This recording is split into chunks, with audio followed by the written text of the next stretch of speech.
Akhirnya ketika muncul wacana Islam Nusantara, Phil Caruso ini diserang. Karena menurut Phil Caruso salah satu kekuatan dari Nahdlatul Ulama itu adalah satu entitas organisasi Islam terbesar yang percaya bahwa Islam itu bukan alat untuk mengarabkan seluruh umat Islam di seluruh dunia. Ini NU yang percaya itu, makanya kemudian NU itu hidup dengan metamorfosisnya dan diaspora Islam dimanapun di seluruh dunia, dan hidup dengan kebudayaan dan kearifan lokalnya. Jadi kalau Islam di Uzbekistan, Bu, itu budayanya ya budaya Uzbek.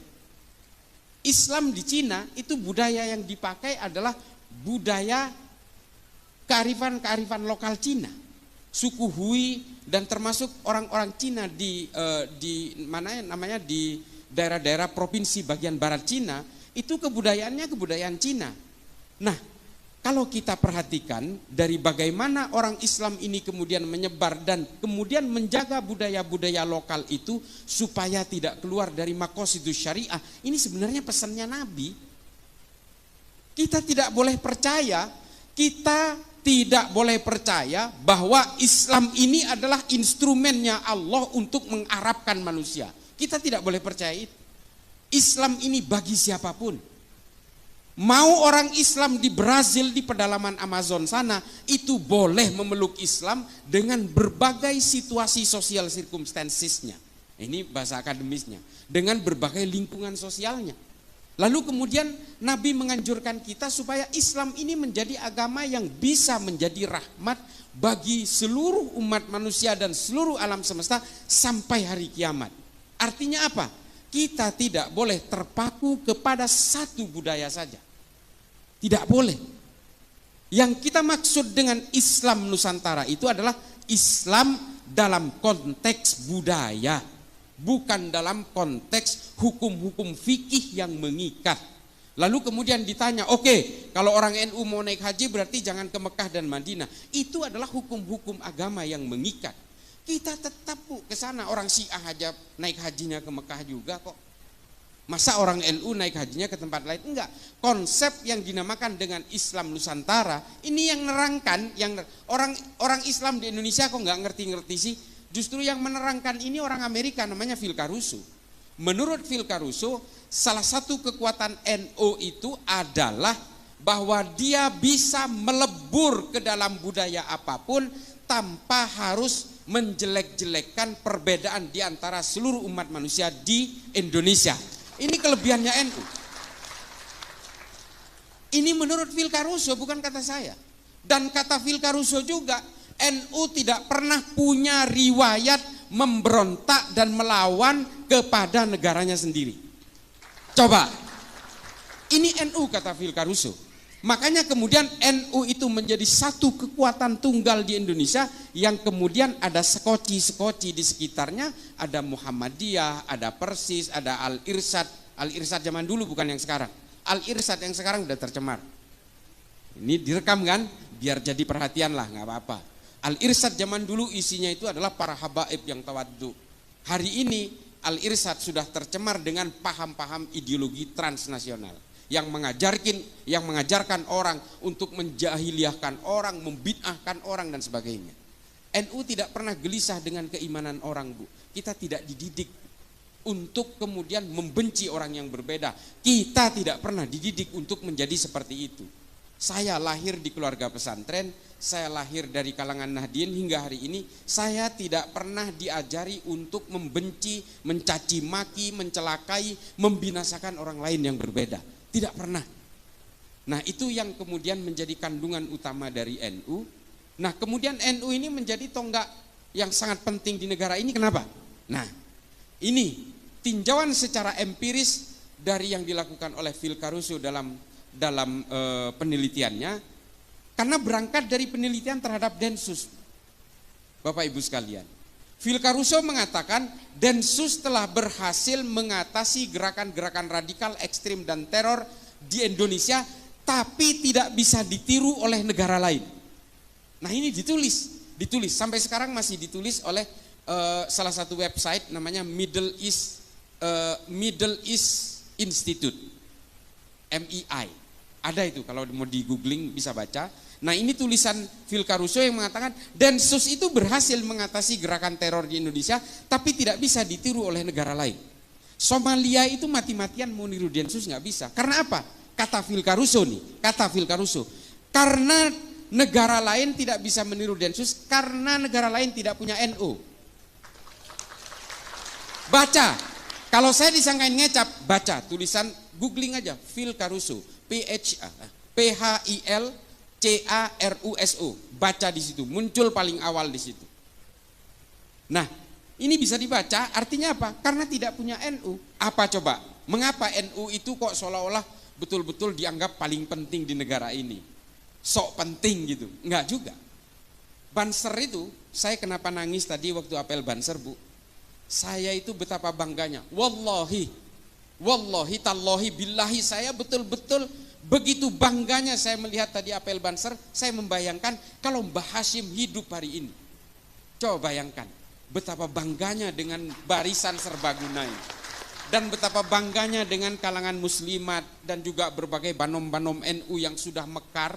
Ketika NU berdiri tahun 1926 itu harus pura-pura membuat acara haulnya Mbah Holil di Surabaya. Ini berdirinya NU tahun 26 itu sampai harus berpura-pura. Hari ini kita bisa bergerak terbuka, bisa apel di lapangan alun-alun Magelang dan sebagainya. Ini betul-betul barokah para ulama. Nah, Banser ini jumlahnya 7 juta, Bapak Ibu sekalian. Ini soheh ini. Karena Gusmen kebetulan teman saya. Ini soheh karena berdasarkan data, 7 juta. Polisi jumlahnya 463 ribu. Tentara kurang lebih 1 juta. Coba bayangin, taruhlah Banser itu nggak punya senjata. Taruhlah misalnya Banser itu mau ngelawan polisi dan tentara yang jumlahnya 1.500.000 orang. Karena tidak bersenjata, Banser itu taruhlah menang maju aja, ngegeruduk aja gitu. Taruhlah mati itu 3,5 jutanya, separuhnya. 3,5 juta Banser itu bisa menguasai negara ini atas nama Nahdlatul Ulama. Apakah Nahdlatul Ulama mau? Gak mau. Kita tidak diajari untuk berkhianat terhadap negara ini. Tidak diajari untuk itu. Kelompok lain sudah pernah melakukan pemberontakan, Bu. Kartosuwiryo memproklamirkan diri di Tasikmalaya, negara Islam Indonesia, lalu membentuk Darul Islam, Tentara Islam Indonesia, membentuk kesatuan-kesatuan militer, memberontak pasukan Andi Aziz di Makassar, Karmuzakar di Banjarmasin, dan kemudian melakukan gerakan-gerakan negara Islam Indonesia hingga hari ini. Dan kemudian pecah menjadi JI, JAD, JAK, JAT, JAS, MMI, MIT, MIB, NII, Khilafatul Muslimin. Ini semua pecahan negara Islam Indonesia yang ingin memberontak kepada negara Indonesia dan menjadikan Indonesia negara agama. Apakah ini pernah dilakukan NU? Tidak pernah. Padahal NU itu adalah organisasi terbesar. Bansernya aja 7 juta. Belum kalangan Nahdliinnya. Coba bayangin, begitu gampangnya kita menguasai. Dan ketika para ulama merumuskan bagaimana negara ini harus bergerak ke depan, membuat satu filosofi Gronslah, filosofi dasar dari negara kita, NU bisa saja mengintimidasi semua ulama dan tokoh nasionalis pada waktu itu untuk menguasai negara ini. Tapi para ulama NU tidak mau melakukan itu. Ulama-ulama NU merekrut berbagai tokoh agama nasionalis dan berbagai organisasi dari Muhammadiyah dan sebagainya untuk merumuskan bersama-sama bagaimana kita ke depan supaya kita tadi tidak saling gontok-gontokan. Lalu kemudian diputuskan sebuah al-asobiyah. Ini kata Ibnu Khaldun, Bu, dalam Al-Muqaddimah. Para ulama kita ini nggak bego, nggak bodoh. Beliau itu membuat rumusan bersama itu berdasarkan rujukan pemikir-pemikir Islam abad pertengahan.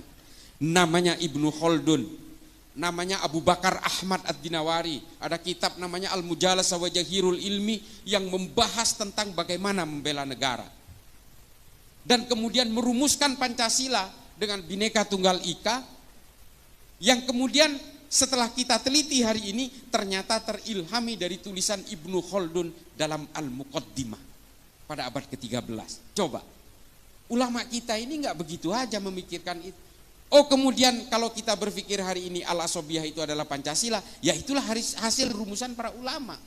Karena dulu Nabi ketika menguasai Madinah beliau langsung membuat satu piagam Madinah sebagai tonggak kesepakatan bersama antara suku Aus dan suku Hazrat, pribumi dan pendatang yang kemudian disatukan dalam Muhajirin dan Ansor, dan menyatukan orang-orang Nasrani dan orang Yahudi menjadi satu entitas bersama bernama negara Madinah dengan piagam Madinah. Piagam Madinah ini mengatur apa? Mengatur hak dan kewajiban yang sama antara orang-orang yang berbeda, ya. Lalu kemudian mengatur juga semua bahwa manusia siapapun di Madinah, harkat dan martabatnya harus semuanya diakui tanpa melihat latar belakangnya, suku maupun agamanya. Nah, dari sini kemudian memecah dua pemikiran tadi yang saya sebutkan. Abu Bakar Ahmad Ad-Dinawari menulis Al-Mujalasa wa Jahirul Ilmi, merumuskan itu. Artinya apa? Membela negara itu adalah hukumnya wajib. Ini juga yang kemudian oleh Mbah Hashim ditekankan kepada kita, kita semua adalah fardu ain dalam membela negara. Ini semua sanadnya mengalir dari Kanjeng Nabi. Lalu kemudian ada seorang mu'allaf tiba-tiba ujuk-ujuk umur 40 mengenal Islam, namanya Felix Yao, mengatakan membela tanah air tidak ada dalilnya dalam Islam. Saya katakan sedikit kasar, ini goblok namanya. Salah satu korban perang Uhud itu namanya Mukhairik, orang Yahudi. Hanya 2 kitab sejarah yang menerangkan Mukhairik ini sudah memeluk Islam ketika ikut perang Uhud, tapi 8 diantaranya yang lain mengatakan dia masih Yahudi. Mukhairik ini adalah seorang pemuka agama Yahudi, kalau di Yahudi itu namanya rabi. Dia adalah seorang rabi. Perang Uhud itu terjadi hari Sabtu. Karena hari Sabtu, Mukhairik ini dilarang oleh keluarganya. Kamu ini hari ini adalah hari Sabat. Orang Yahudi tidak boleh keluar rumah.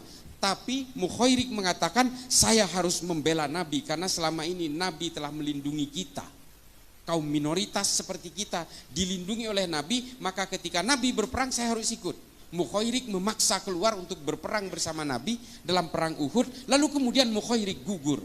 Tapi sebelum Mukhairik berangkat ke perang Uhud, Mukhairik meninggalkan catatan fatwa waris kepada keluarganya bahwa 3 kebun kurma dan 51% dari 51 bagian dari seluruh harta saya, kalau saya mati di perang Uhud, serahkan kepada Nabi. Nah, 2 kebun kurma dan 1 kebun anggur, kalau dalam Tarikh At-Tabari disebutkan. Ini kemudian ketika gugur Mukhairik dalam perang Uhud, semua harta yang difatwa wariskan ini diserahkan kepada Nabi. Lalu Nabi membuat lembaga wakaf pertama di dunia, Baitul Mal pertama di dunia, untuk menyantuni janda-janda perang dan anak-anak yatim karena korban perang. Nah, Baitul Mal pertama yang dibuat oleh Nabi ini modalnya dari mana? Dari orang Yahudi yang namanya Mukhairik. Ini loh yang dimaksud bahwa semua orang punya hak dan kewajiban yang sama dalam satu negara, menjunjung tinggi kesepakatan bersama yang bernama Pancasila yang pada zaman Nabi disebut Piagam Madinah. Ini Bapak Ibu sekalian. Jadi ajaran-ajaran yang dilakukan oleh para ulama NU untuk merumuskan Pancasila sebagai dasar negara ini tidak ujuk-ujuk. Pemikiran Ibnu Khaldun ini kemudian dipakai oleh Adam Smith, John Locke, John Maynard untuk merumuskan demokrasi modern hari ini. Pemikiran-pemikiran tentang dunia kapital, bagaimana aliran modal dipegang negara untuk mengaktifkan UMKM, pedagang kaki lima dan sebagainya. Ini berawal dari pemikirannya Ibnu Khaldun dalam Al-Muqaddimah. Gak mungkin baca, udahlah saya baca sampean dengerin aja. Tapi kalau mau tertarik, baca Al-Muqaddimah, komplit tentang politik, ekonomi, sosial dan sebagainya. Karena Ibnu Khaldun ini juga seorang ahli sejarah, Ibnu Khaldun juga seorang polimath, ahli dalam segala hal. Nah, dulu pemikir Islam itu semuanya polimath. Polimath ini artinya adalah bisa apapun. Ibnu Sina itu selain ilmu kedokteran, dia juga bisa mengukur jarak antara bulan dan matahari. Ini Ibnu Sina ini. Hari ini oleh orang-orang Wahabi dikafirkan karena dia orang Persia. Coba. Ini nanti akan saya bahas sedikit di bagian terakhir. Lalu kemudian Al-Khawarizmi, orang Persia yang juga hari ini dikafirkan. Dia yang menciptakan angka 0 dalam matematika. Namanya Al-Khawarizmi, orang Islam, Bu. Yang menciptakan kamera di HP ini, itu orang Islam pertama kali menulis dalam sebuah kitab namanya Al-Haya. Al-Hayah ini tidak dihargai di Arab, kemudian dibawa ke Jerman, lalu kemudian dirumuskan di Jerman, sehingga yang kita kenal hari ini yang menciptakan lensa pertama itu orang Jerman. Itu orang Islam semua. Ya tapi jangan salah juga Bu, yang menciptakan ateisme pertama kali, orang yang tidak percaya Tuhan, itu juga orang Islam juga. Jadi keilmuan dalam Islam itu kemudian berkembang dalam berbagai hal, dalam sains, dalam sejarah, ekonomi, filsafat dan sebagainya. Kita ada Tabrizi, Rumi, Imam Ghazali, Ibnu Rushd, kita mengenal tahafud al-falasifah, tahafud at-tahafud, fihi ma fihi. Ini adalah karya-karya monumental para pemikir Islam pada zamannya. Tapi ada juga orang-orang Islam yang mengeluarkan pemikiran-pemikiran ateis. Abul A'la al-Ma'arri, Abu Bakar Razi, Al-Mukaffa. Ini semua adalah pemikir-pemikir awal yang kemudian pemikirannya dibawa ke Eropa, dirumuskan oleh Darwin, oleh Feuerbach, oleh Ernest Bloch, oleh Karl Marx dan sebagainya. Tapi kemudian 3 orang ini menjadi murtad. Mati dalam keadaan murtad. Yang 2 dipenggal, yang 1 mati karena sakit. Abul A'la al-Ma'arri ini mati dalam umur 91 tahun karena pemikiran-pemikirannya akhirnya dia terasing. Dan yang kedua dipenggal lehernya karena dianggap murtad, karena mengeluarkan pernyataan dalam bukunya Az-Zulumiyah namanya, itu tidak percaya Tuhan dan tidak percaya Nabi. Nah ini nggak usah kita ikutin, saya hanya cerita aja bahwa bagaimana keilmuan dalam Islam itu berkembang pada abad pertengahan itu, yang kemudian mengilhami berbagai pemikir-pemikir Islam hari ini. Persoalannya kemudian adalah keberagaman kita di Indonesia ini menjadi persoalan ketika muncul aliran-aliran baru, kelompok-kelompok baru demi kepentingan-kepentingan politik.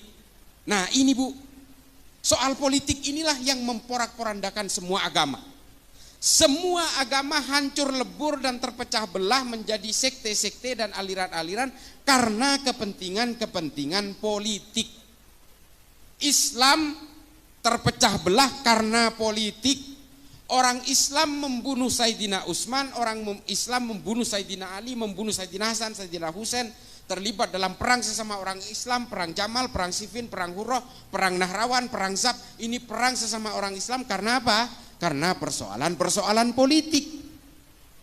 Di dalam Kristen juga karena persoalan politik memecah belah Kristen, pecahnya Katolik dan Protestan juga karena persoalan politik. Perang 30 tahun membunuh 8 juta orang Kristen di Eropa. Perang di Arab Saudi ketika terjadi pepecahan keluarga Ibnu Saud dan keluarga Ibnu Rashidin juga karena persoalan politik, membunuh 13.000 muslim di Saudi Arabia. Dan perang-perang yang lain yang membunuh puluhan ribu orang muslim, para sahabat dibunuh oleh sahabat yang lain dalam perang Hurrah, keturunan Nabi dengan keturunan Nabi yang lain, zuriyah dengan zuriyah saling berperang dalam perang Zab untuk kepentingan-kepentingan politik. Kepentingan-kepentingan politik inilah kemudian yang memecah belah kita hari ini. Ada 2 kelompok Wahabi Salafi. Ini saya selalu bawakan, ini saksinya dari Densus. Kami ini senantiasa bertemu dengan tangkapan-tangkapan teroris Bu. Sama pemahamannya, ziarah kubur haram, musik haram, ini haram, wayang haram, haul haram, tahlilan haram, semua diharamkan. Kalau hari ini masih ada orang-orang Wahabi Salafi yang masih sejuk-sejuk, itu awal-awal aja. Produk akhirnya nanti jadi teroris juga. Karena semua diharamkan, semua musuh, semua kafir, semua takfir, dan semuanya orang-orang jahiliyah. Aswaja itu diplesetkan menjadi warisan jahiliyah. Aliran sesat warisan jahiliyah. Ini di mata mereka. Padahal di kita Aswaja itu adalah Ahlus Sunnah wal Jamaah. Nah ini ada teman saya dari Gus Ulil dari Wonosobo, Gus Ulil Albab. Ini dari Batsul Masailnya Nahdlatul Ulama. Ini teman saya baru lihat, sorry. Ustadz. Jadi ini semua kemudian yang memporak-porandakan kita. Belum kita bicara tentang Hizbut Tahrir Bu, dengan agenda khilafah dan sebagainya. Belum kita berbicara tentang Ikhwanul Muslimin. Ikhwanul Muslimin ini yang justru paling bahaya. Saya katakan bahaya kenapa? Pak, saya ini sudah berkali-kali ke Mesir. Saya sudah berkali-kali ke Afrika. Saya sudah berkali-kali ke Asia Selatan. Saya sudah membuat riset, studi banding dan sebagainya. Yang paling berbahaya ini kenapa saya katakan Ikhwanul Muslimin? Karena ubudiyah dan amaliyahnya hampir mirip dengan kita. Mirip dengan orang-orang Nahdien. Mereka juga maulidan, mereka juga ziarah kubur, mereka juga datang ke haul, mereka datang ke tahlilan. Sama Pak. Sama-sama Asy'ariyah, sama. Konsep tauhidnya sama, konsep akidahnya mirip. Apa yang kemudian membuat berbeda antara orang Ikhwanul Muslimin dan Nahdien? Cita-cita politiknya berbeda. Itulah mengapa, ini mohon maaf, silahkan berbeda pandangan, nanti silahkan konfirmasi ke saya. Mengapa saya selalu melawan fatwa-fatwa dari Ustadz Abdus Somad? Mengapa saya melawan itu? Karena satu, dia tetap mengglorifikasi khilafah. Yang dikutip adalah dari perkataan Imamul Hakim dalam Al-Mustadrak ala Sahihain. Saya udah baca juga kitabnya. Sama Pak, kita udah pelajari juga. Dan ini dihantarkan kepada orang-orang awam seolah-olah kita wajib bercita-cita menegakkan khilafah. Ini yang dijadikan kutipan adalah kitabnya Al-Mustadrak ala Sahihain. Saya udah baca juga. Mengapa saya katakan ini salah? Rujukan ini, Imamul Hakim menulis Al-Mustadrak ala Sahihain ini ketika dia sudah pikun. Makanya Az-Zahabi mengatakan ini tidak boleh dijadikan rujukan. Karena apa? Imamul Hakim terpengaruh oleh kekuatan-kekuatan politik pada zamannya. Gak boleh dijadikan rujukan. Lalu kemudian yang kedua yang saya lawan dari fatwanya UAS adalah dia menghalalkan dan menganggap jihad istishhadiyah kepada orang yang melakukan bom bunuh diri di Palestina. Bom bunuh diri ini tidak ada jihad-jihadnya Pak. Bunuh diri ya bunuh diri aja. Yang kedua, perang Palestina dan Israel bukan perang agama. Ini perang politik. Kalau ini perang agama, orang Islam di Arab sudah ikut berperang bersama-sama Pak. Enggak ada satupun. Bahkan Arab Saudi, Mesir, dan Turki bersahabat dengan Israel. Mengapa bisa begini? Karena ini perang politik. Dan perang di Israel itu terjadi ribuan tahun sejak zaman Islam belum ada. Sejak zaman Islam belum membentuk menjadi satu agama di Mekah. Masih dalam berbentuk harokah-harokah Islam itu, perang di Yerusalem itu sudah terjadi. Perang antara Titus Vespasian, Charlemagne, pasukan Templar, pasukan-pasukan dari Kekaisaran Bizantium, itu sudah berperang di Yerusalem. Ini tulisannya lengkap soal ini. Ada seorang Yahudi dan juga seorang Islam yang menulis tentang kehidupan perang di Baitul Maqdis ini. Namanya Simon Sibek Montefiore. Silakan baca. Artinya perang antara Palestina dan Israel ini bukan hanya terjadi hari ini, sudah terjadi berabad-abad yang lalu. Jauh sebelum Islam itu membentuk menjadi sebuah agama di Mekah. Ini loh, makanya saya selalu tantang semuanya ini. Orang-orang yang masih mengglorifikasi Ikhwanul Muslimin ini, udahlah nggak usah pura-pura lah. Kalau memang pengen khilafah, marilah kita berdiri tegas saja. Kalian anti Pancasila, ya sudah, keluar dari negara ini. Begitu saja, nggak usah berpura-pura, sama-sama melawan Wahabi. Oke. Di situ kita sepakat melawan gerakan Wahabi. UAS juga sering melawan gerakan Wahabi. Kita sepakat untuk itu. Tapi jangan giring bangsa ini kepada orang-orang yang terus membenci kepada orang yang berbeda. Di dalam salib ada jin kafirnya. Enggak usah lah. Enggak usah menghina sesembahan orang lain kata Allah. Ya kan? Di Quran kan jelas. Jangan menghina sesembahan orang lain karena orang lain akan menghina Tuhanmu tanpa ilmu pengetahuan. Jelas kok di Quran itu. Kenapa kita selalu menghina sesembahan orang lain? Enggak usah, tunjukkan Islam itu sebagai agama yang bisa menjadi rahmat bagi seluruh alam semesta. Supaya apa? Supaya orang-orang yang belum berislam ini tertarik kepada Islam karena kedamaiannya. Bukan karena bakar, bunuh, gantung. Bukan karena itunya. Kan miris Pak. Ada juga kelompok lain di dalam kita yang memecah belah kita hari ini. Kelompok FPI. Ini mohon maaf Pak. Kalau masalah kita itu suruh takdim kepada para habaib, jangan kalahin orang NU. Yang mengajari untuk supaya kita takdim dan hormat pada dzurriyyah Nabi, itu justru ulama-ulama NU. Tapi hari ini kepatuhan kita kepada para habaib itu dimanfaatkan oleh oknum-oknum habaib untuk memecah belah NU. Coba, kacang lupa kulitnya kan? Ulama-ulama NU mengajari kita untuk hormat kepada para habaib. Tapi oknum-oknum sebagian habaib hari ini yang bergerak dalam berbagai harokah-harokah siasah dan punya agenda-agenda politik justru memanfaatkan kepatuhan kita kepada para habaib untuk memecah belah NU. Ini kan betul-betul miris. Ini mohon maaf, Habib. Ini yang kemudian membuat kita miris. Orang-orang yang hari ini ingin memecah belah NU, percayalah, mereka adalah orang-orang yang ingin menghancurkan Indonesia. Kita tegas saja di sini. Kelompok-kelompok Wahabi, kelompok-kelompok Hizbut Tahrir, dia mengusung gerakan-gerakan tegaknya khilafah. Kantor pusatnya di London, Pak, di Inggris. Coba bayangin, pernahkah kita curiga? Kok bisa loh gerakan-gerakan khilafah ini kantor pusatnya di London, coba. Ini yang biayai siapa? Ini operasinya siapa? Ikhwanul Muslimin juga di London, Pak. Dan satu lagi di Libanon, coba bayangin. Ini siapa yang gerakin? Operasinya siapa?